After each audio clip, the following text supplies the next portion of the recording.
काम हम लोग करना चाहेंगे। और 14वें दिन काफ़ी लोगों को नियुक्ति पत्र देने में प्रशासन के वरिष्ठ अधिकारी से सफलता आई।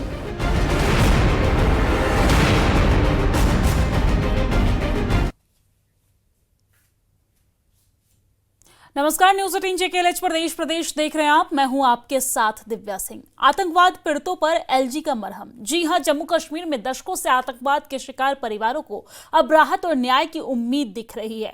बारामूला विश्वविद्यालय में आयोजित एक विशेष कार्यक्रम के दौरान उपराज्यपाल मनोज सिन्हा ने आतंकवाद पीड़ित परिवारों से संवाद किया और उन्हें नौकरी के नियुक्ति पत्र सौंपे हैं। LG ने पुराने मामलों की जांच को फिर से शुरू करने और हर जिले में हेल्पलाइन नंबर जारी करने का भी ऐलान किया है, ताकि कोई भी आतंकवाद पीड़ित न्याय के लिए शिकायत कर सके।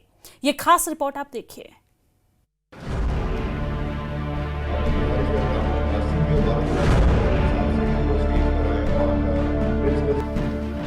बारामूला यूनिवर्सिटी में उपराज्यपाल मनोज सिन्हा ने आतंकवाद से पीड़ित परिवारों से मुलाकात की। ये वो लोग हैं जिनके अपने आतंकियों की हिंसा में मारे गए और सालों से दर्द और अनदेखी झेलते रहे। LG मनोज सिन्हा ने इन परिवारों से बात की, उनका हाल जाना और उन्हें सरकारी नौकरी के नियुक्ति पत्र सौंपे। ये पत्र उनके परिवारों के लिए सिर्फ नौकरी नहीं बल्कि उम्मीद बनकर आई, क्योंकि ये पहली बार है जब प्रशासन की तरफ से आतंकी पीड़ित परिवारों से मुलाकात की। दर्शकों से चुपचाप दर्द झेलते परिवार अपना दर्द सुना रहे हैं। नियुक्ति पत्र बांटते हुए LG मनोज सिन्हा ने हर संभव मदद देने का आश्वासन दिया। नियुक्ति पत्र के साथ साथ सरकार ने हेल्पलाइन नंबर भी जारी किए ताकि पीड़ित अपनी समस्याएं सीधे प्रशासन के सामने रख सकें। कार्यक्रम में LG मनोज सिन्हा ने बताया कि 90 के दशक से जुड़ी सैकड़ों शिकायतें सामने आई, जिनमें न तो FIR दर्ज हुई न ही कोई कार्रवाई। कई मामले में आतंकियों ने लोगों की जमीनें और संपत्तियों पर अवैध कब्जा भी किया। अब प्रशासन ने ऐसे मामलों की पहचान शुरू कर दी और जमीनों को खाली कराने की प्रक्रिया भी जल्द शुरू होगी। LG मनोज सिन्हा ने कहा कि अब कोई मामला दबाया नहीं जाएगा और हर शिकायत की जाँच तेजी से की जाएगी। FIR नहीं हुई, उन मामलों में FIR दर्ज की जाएगी और कार्रवाई की जाएगी। पांचवा फैसला ये तय हुआ कि ऐसे लोगों की प्रॉपर्टी भी आतंकवादियों ने कब्जा करनी है, उस प्रॉपर्टी को भी मुक्त करा करके जिनकी प्रॉपर्टी उन्हें दिया जाएगा। वो भावुक पल जब आतंकी पीड़ित परिवारों को नियुक्ति पत्र बांटे जा रहे थे। परिवार वालों की आंखों में आंसू थे और चेहरे पर साफ दर्द झलक रहा था। लेकिन LG मनोज सिन्हा ने उस नैरेटिव पर भी सवाल उठाया, जिसमें पाकिस्तान समर्थित आतंकवादियों को विक्टिम की तरह पेश किया जाता रहा। उन्होंने कहा कि यह नैरेटिव सिर्फ कश्मीर में नहीं बल्कि विदेशों तक फैलाया गया, जिससे वास्तविक पीड़ितों की आवाज दब गई। अब सरकार इस नैरेटिव को चुनौती दे रही है और हर उस व्यक्ति पर कार्रवाई की बात कर रही है जो आतंकी भाषा बोलता है या समर्थन करता है। कारोबारियों ने एक नैरेटिव चलाया था कि पाकिस्तान समर्थित आतंकवादी असली विक्टिम, आम कश्मीरी जिनको इन आतंकवादियों ने मारा वो सिर्फ एक सरकारी आंकड़े बनकर रहे। एक और नैरेटिव चलाया जाता था, पुलिस और आर्मी ये अग्रेसर है और पाकिस्तान समर्थित आतंकवादी ये विक्टिम। यह नैरेटिव सिर्फ जम्मू कश्मीर में नहीं चल रहा था, बल्कि पाकिस्तान की स्टेट मशीनरी और कश्मीर में दहशतगर्दी के सौदागरों के सहयोग से झूठ का प्रचार विदेशों में भी किया जाता था। एक अहम पहल के तहत LG मनोज सिन्हा ने पुलिस को निर्देश दिए हैं कि वे उन पुराने मामलों को दोबारा जांचें जिनमें पीड़ितों को न्याय नहीं मिला। कई परिवारों ने बताया कि उनके अपने मारे गए, लेकिन आरोपी खुले आम घूमते रहे। LG मनोज सिन्हा ने कहा कि अब उन मामलों की फाइलें दोबारा खोली जाएंगी। जो भी दोषी पाएगा उन पर कानूनी कार्रवाई की जाएगी। ऐसे पुराने केसेस जिसमें न्याय नहीं हुआ है उसमें दोबारा इन्वेस्टिगेशन तेज गति से होगा। मैं आपको विश्वास दिलाता हूँ कि वह दिन समाप्त हो गया जब दुर्दांत आतंकी के परिवार वालों को नौकरी मिलती थी। आम कश्मीरियों के हत्यारों को सरकारी नौकरी मिलती थी, अब उन्हें चिन्हित करके सरकारी नौकरी से निकालने का काम भी प्रारंभ हो गया। कार्यक्रम में कई लोगों को नियुक्ति पत्र बांटे गए और कई परिवारों को भविष्य में मदद देने का आश्वासन दिया गया। LG मनोज सिन्हा ने बताया कि पीड़ितों की संख्या बहुत ज्यादा है, लेकिन मदद देने की प्रक्रिया जारी रहेगी। अब तक कई लोगों को नियुक्ति पत्र मिल चुके हैं और बाकी पर भी तेजी से काम हो रहा है। उन्होंने कहा कि जो लोग रह गए हैं वे हेल्पलाइन पर संपर्क कर सकते हैं और उनकी समस्याओं पर जल्द ही कार्रवाई की जाएगी। जिले में हेल्पलाइन बनाई गई और लोगों से कहा गया कि ऐसे परिवार उनको कोई सहायता नहीं मिली, बावजूद इसके कि उन्होंने अपने परिजन को आतंकवादी हिंसा दी। वो ऐसे हेल्पलाइन पर अपना रजिस्ट्रेशन करावें, जिलेवार डीसी और एसपी उनकी प्रार्थना पत्र लेंगे और कार्रवाई आगे बढ़ाएंगे। मैंने कहा था कि 30 दिन के अंदर ये काम हम लोग करना चाहेंगे और मुझे खुशी है कि आज ठीक 14वें दिन काफ़ी लोगों को नियुक्ति पत्र देने में प्रशासन के वरिष्ठ हमारे सहयोगियों ने सफलता पाई। संख्या ज़्यादा है, प्रक्रिया में समय लगता है, कोई इसमें भी गलती हो जाए हम नहीं चाहते, इसलिए कि प्रार्थना पत्र को एप्लीकेशन को बड़े ध्यान से उसकी स्क्रूटनी की जा रही है। कार्यक्रम में पीड़ित परिवारों का दर्द साझा किया गया और एक बार फिर जिंदगी जीने की उम्मीद जगी। लेकिन एलजी मनोज सिन्हा ने दो टूक कह दिया है कि जो लोग आतंकवाद के समर्थक रहे हैं उन्हें सरकारी नौकरी से हटाने की प्रक्रिया भी शुरू की गई। सरकार अब ऐसी नियुक्तियों की जांच कर रही है और जो भी दोषी पाया गया उन पर भी कार्रवाई की जाएगी। एलजी मनोज सिन्हा यही नहीं रुके, उन्होंने साफ कर दिया कि अब कोई आतंकियों की भाषा बोलेगा या उनका समर्थन करेगा तो उस पर कानूनी कार्रवाई होगी। उन्होंने कहा कि संविधान ने बोलने की आजादी है, लेकिन उसका दुरुपयोग बर्दाश्त नहीं किया जाएगा। उन्होंने कहा कि अब जम्मू कश्मीर में ऐसा माहौल तैयार किया जा रहा है जिसमें पीड़ितों को न्याय और सम्मान मिल सके। ऐसे लोगों से कहना चाहूँगा, टीआरएफ और लश्कर जैसे आतंकी संगठनों की भाषा बोलना बंद कर दें। संविधान ने व्यक्ति की आज़ादी जरूर दी है, लेकिन इसका मतलब कदापि ये नहीं है कि आप आतंकवादियों के नैरेटिव को जम्मू कश्मीर में चलाकर यहाँ खून पसीने से स्थापित की गई शांति को आप नुकसान पहुँचाएंगे। संविधान में ऐसे व्यक्तियों की सजा का भी प्राविधान है और लोग अगर टीआरएफ की जुबान बोलेंगे तो उन पर कानून के तहत कानून सम्मत कार्रवाई भी जरूर की जाएगी।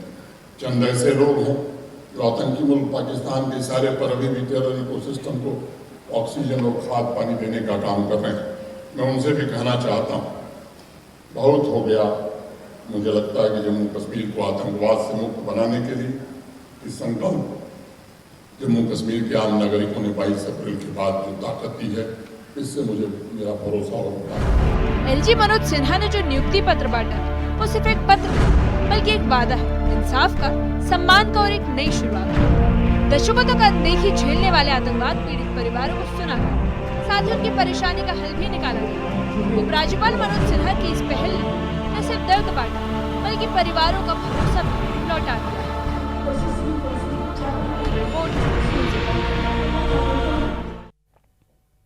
बारामूला में वो लम्हा बेहद भावुक रहा जब नियुक्ति पत्र पाने से पहले इन परिवारों ने उपराज्यपाल मनोज सिन्हा से मुलाकात की और सालों से दिल में दबी अपनी पीड़ा और जख्मों को शब्दों में बयां किया है।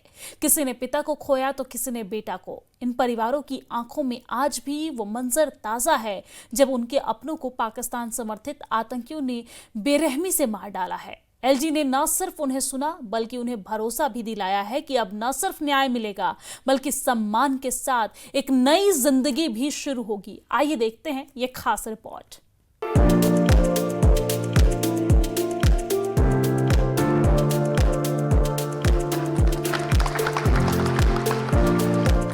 जम्मू कश्मीर में आतंकवाद से पीड़ित परिवारों को आखिरकार न्याय की एक नई सुबह मिली है।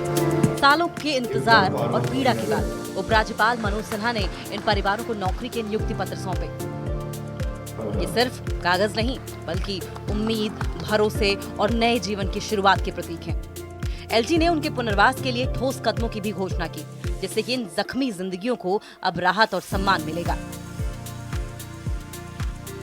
हम एलजी मनोज सिन्हा साहब के बहुत शुक्रगुजार हैं जिन्होंने अच्छा इनिशिएटिव लिया ताकि हमें भी लगा कोई आज हमें भी लग रहा है कि कोई हमारा अपना है। मैं आपको बता दूं अपनी मदर के बारे में, जो ही आईज में उसको ब्रेस्ट किया टेररिस्ट ने, तो मेरे घर वाले मुझसे पूछ रहे थे कि मेरे भाई और बहन की क्या हुआ। मैंने बोला कुछ नहीं हुआ, थोड़ी लगी है, ठीक हो जाएगी, उसके बाद मम्मी वापस आ जाएगी। लेकिन तब से अभी तक कोई पूछने वाला नहीं था। तो आज हमें लगा कि ऑलरेडी हमारा कोई अपना है जिसने हमारे दुख दर्द को समझा। शुक्रिया सर। मैं छोटा था तो मेरे ब्रदर को घर से निकाला गया और पास ही एक जंगल में मार के डाल दिया गया। जबकि उस वक्त सोशल मीडिया का मतलब इतना नहीं था इन्फ्लुएंस, तो क्या हुआ कि मतलब 4-5 दिन हमें लाश नहीं दी गई। ऐसी दहशत का मतलब माहौल था कि मतलब कोई जंगल की ओर नहीं जा सकता था। तो बाद में ऐसा हुआ कि मतलब पुलिस और फौज की सहायता की वजह से मतलब वहाँ पे गए लोग, फिर उसको वहाँ से मतलब वो लाश लाई गई और उसको दफनाया गया। जैसे कि मैं बहुत छोटा था मैं। सालों से कश्मीरी आतंकवाद का शिकार होते रहे हैं। ऐसा ही एक परिवार गुलाम हसन का था। जब उसने आतंकियों को खाना और पनाह देने से मना कर दिया तो आतंकियों ने उसे और उसके 3 बच्चों को गोली मारकर लहूलुहान कर दिया। रविवार को गुलाम हसन की पत्नी रजा बेगम उपराज्यपाल को आप बीती सुना रही थी तो उनकी आंखें भी आंसुओं से छलक उठी। उसने बताया कि उनका परिवार कुपवाड़ा के लीलम गांव में रहते हैं। 1999 की उस रात आतंकियों ने उनके दरवाजे को खटखटाया और कहा कि उन्हें खाना बना कर दो। गुलाम हसन मजदूरी करता था। उसने आतंकियों को खाना देने से मना कर दिया। इससे आतंकी नाराज हो गए और उन्होंने अंधाधुंध गोलियां चलानी शुरू कर दी। इसमें राजा बेगम के पति गुलाम हसन लोन, उनके 2 बेटों जावेद अहमद लोन और इरशाद अहमद लोन और बेटी दिलशादा की मौके पर ही मौत हो गई। आतंकियों की इस गोलीबारी में उनकी एक बेटी पाकिजा और बेटा मोहम्मद अब्बास बच गया। किसी ने भी उनकी कोई सहायता नहीं की। खेती बाड़ी करके अपने बचे हुए 2 बच्चों का पालन पोषण किया। बेटा 8वीं तक ही पढ़ा, कोई रोजगार नहीं है। अब बेटा मजदूरी करके ही परिवार चला रहा है। उनका कहना है कि 26 साल से उसे कोई न्याय नहीं मिला। उन्होंने उपराज्यपाल से मदद की गुहार लगाई।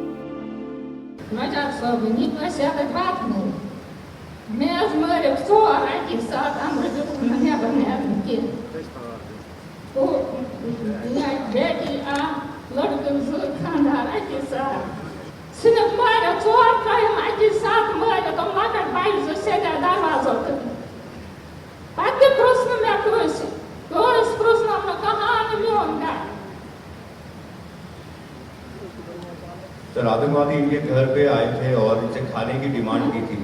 खाने की डिमांड पूरी न करने पे इनके हस्बैंड को, इनके 2 बेटों को और इनकी बेटी को एक साथ उसी समय पे मार दिया था। इनके परिवार के 4 लोगों को खाना न देने की वजह से आतंकवादियों ने उनके सामने मारा और वहां से चले गए। और आज ये अकेली उनके बच्चों को पाल रही है और अपने परिवार को आगे चला रही है।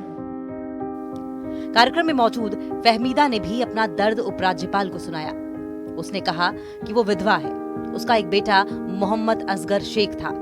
साल 2007 में आतंकियों ने उसे अन्य 2 दोस्तों के साथ ककरहमा बारामूला में मार दिया था। उसके 2 बच्चे थे। बहू और उसके 2 बच्चों की देखभाल की जिम्मेदारी उस पर आ गई। किसी ने भी उसकी कोई सहायता नहीं की।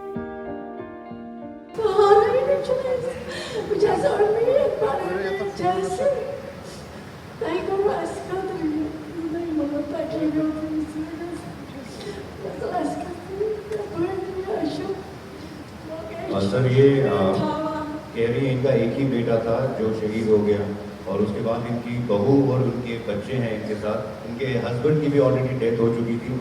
अब इनका सहारा सिर्फ इनका बेटा था जिनको आतंकवादियों ने शहीद किया और उसके बाद ये अकेली अपने परिवार को संभाल रही है और इन सारे छोटे बच्चों को भी उनकी देखभाल कर रही है।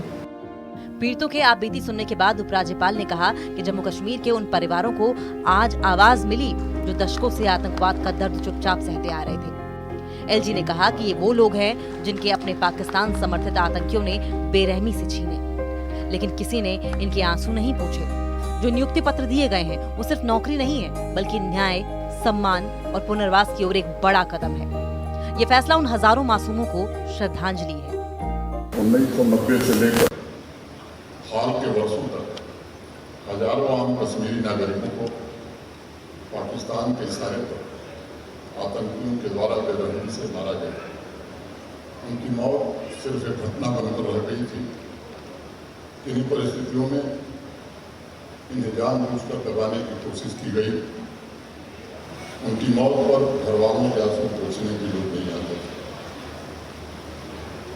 पाकिस्तान के खिलाफ मुंह खोलने की बात को दूर, उनके आंसू पोंछने का भी सवाल नहीं होता। किसी ने पाकिस्तान समर्थित आतंकवादियों को उनके मंजिल तक पहुंचाने या ऐसे निर्दोष लोगों, हजारों बुजुर्ग माँ बाप, बीवी भाई बहन को इंसाफ नहीं मिल सकता। दशकों से ऐसे आतंकवाद शिकार के ज्यादातर परिजनों को लंबे समय तक इंतजार करना पड़ा। मैं इसके लिए क्षमा चाहता। आप एक नया जीवन शुरू कर सकें, इसकी हर कोशिश की जाएगी। आपकी आंखों से आंसू पोंछकर उसमें नए सपने भरने के लिए जम्मू कश्मीर का प्रशासन पूरी तरह संकल्पबद्ध है। इन्हें आज नौकरी मिली है, उनके नए जीवन की शुरुआत के लिए मैं बहुत बहुत बधाई देना चाहता हूँ। जम्मू कश्मीर में सालों से आतंकवाद का दर्द झेल रहे पीड़ित परिवारों के लिए रविवार का दिन नई उम्मीद लेकर आया। नियुक्ति पत्र सिर्फ रोजगार नहीं बल्कि उनके सम्मान, न्याय की दिशा में एक बड़ा कदम है। उपराज्यपाल मनोज सिन्हा ने साफ कहा, अब इनकी कहानियां दबेंगी नहीं बल्कि दुनिया के सामने आएंगी। न्यूज़ 18 के लिए बारामूला से सरोज कफील की रिपोर्ट। और यहाँ पर वक्त एक बहुत छोटे से ब्रेक का, जल्द लौटते हैं।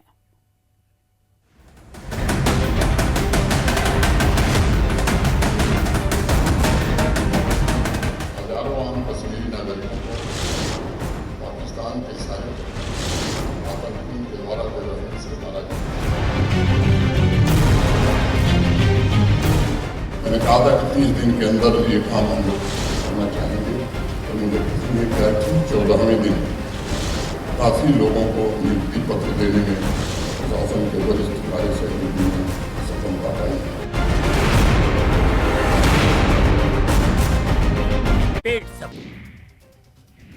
बारामूला में आतंकवाद पीड़ितों के साथ उपराज्यपाल मनोज सिन्हा ने संवाद किया है। पीड़ित परिवारों को सौंपा नियुक्ति पत्र, कहा हर परिवार तक पहुंचकर दिलाएंगे इंसाफ। एलजी ने हर जिले के लिए हेल्पलाइन शुरू की है। पुनर्वास प्रक्रिया धीरे धीरे आगे बढ़ेगी, सभी का पुनर्वास एक साथ संभव नहीं है। न्यूज़ 18 से एक्सक्लूसिव बातचीत में जम्मू कश्मीर के उपराज्यपाल मनोज सिन्हा ने कहा, जम्मू कश्मीर में अब खुलेआम आतंक और अलगाववाद के खिलाफ उठ रही है आवाज। बोले ये घाटी के लिए शुभ संकेत है। न्यूज़ 18 के ग्रुप एडिटर ब्रजेश सिंह से बात करते हुए उपराज्यपाल ने कहा है कि सभी पर्यटन स्थलों पर सुरक्षा कड़ी है। जम्मू कश्मीर की जनता आतंकवाद के खिलाफ है। ऑपरेशन सिंदूर के बाद एलजी मनोज सिन्हा का पहला इंटरव्यू आया सामने। कहा कि पाक प्रायोजित आतंकवाद के खिलाफ खड़ी हुई है आवाम। जब आवाम खड़ी होती है तो आतंकवाद भी खत्म होता है। जम्मू कश्मीर में रेल कनेक्टिविटी पर एलजी मनोज सिन्हा का बयान आया सामने। कहा जम्मू रेलवे का डिवीजन ऑफिस बन गया है। वंदे भारत ट्रेन जम्मू तक भी जाने लगेगी, साथ ही दिल्ली से भी श्रीनगर तक रेल सेवा भी जल्द मिलेगी। राजौरी जिले के खवास इलाके में एक बस्ती पर घुसा तेंदुआ और वन विभाग की टीम ने जंगली तेंदुए का रेस्क्यू किया है।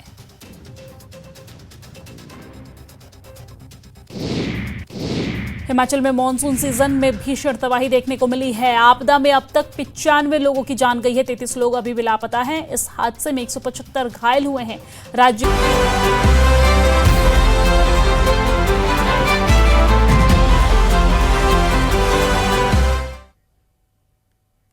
ब्रेक के बाद एक बार फिर से स्वागत है आप सभी का। उपराज्यपाल मनोज सिन्हा ने एक ऐतिहासिक कदम उठाते हुए आतंकवादी घटनाओं में मारे गए निर्दोष नागरिकों के परिजनों को नियुक्ति पत्र सौंपे हैं। ये वो परिवार हैं जो दशकों तक गुमनामी, पीड़ा और उपेक्षा के साए में जीते रहे हैं।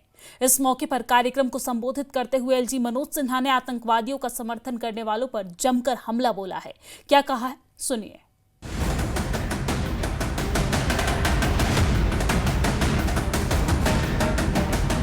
हजारों आम कश्मीरी नागरिकों को पाकिस्तान के सारे आतंकियों के द्वारा बेरहमी से मारा गया। बारामूला में उपराज्यपाल मनोज सिन्हा ने न सिर्फ आतंकवाद पीड़ितों की जख्मों पर मरहम लगाया, बल्कि आतंकवाद का समर्थन करने वालों पर भी जमकर हमला बोला। एलजी मनोज सिन्हा ने कहा कि 3 दशकों तक जम्मू कश्मीर में अंधरगर्दी थी, लोगों को न्याय नहीं मिलता था और दहशतगर्दी के सौदागर पाकिस्तान समर्थित आतंकियों की कब्रों पर आंसू बहाते थे। आतंकियों के जनाजे पर जुलूस निकाले जाते थे। एलजी मनोज सिन्हा ने इस दौरान उन राजनीतिक दलों पर भी हमला बोला जिन्होंने पाकिस्तान के फैलाए गए आतंकवाद के शिकार लोगों के आंसू नहीं पोंछे। जम्मू कश्मीर के संबंध में एक बात मैं कहना चाहूँगा कि बाहर से शायद दिखाई नहीं पड़ता कि 3 दशक तक कैसी अंधेर गति थी। एक तरफ आम कश्मीरी नागरिक पाकिस्तानी आतंकवादियों द्वारा मारा जाता था, उसका परिवार न्याय की बाट जोड़ता था। दूसरी तरफ कुछ ऐसे सौदागर थे जिनका काम था पाकिस्तान समर्थित आतंकवादियों की मौत पर आंसू बहाना। उनकी कब्रों पर रो कर ऐसे दर्जनों सौदागरों ने अपना कारोबार चलाया। एक खतरनाक साजिश के तहत पाकिस्तान समर्थित आतंकवादियों के इनकाउंटर पर भी यहाँ जुलूस निकाले जाते थे। आम कश्मीरी जो आतंकवादियों की गोली का शिकार होता था, उनके जनाजे में लोग जाना भी पसंद नहीं करते थे। अनेक कॉन्फ्लिक्ट इंटरप्रेन्योर्स यहाँ थे जिन्हें मैं दहशतगर्दी का सौदागर कहना चाहूँगा, वो तो कभी शामिल होते ही नहीं थे।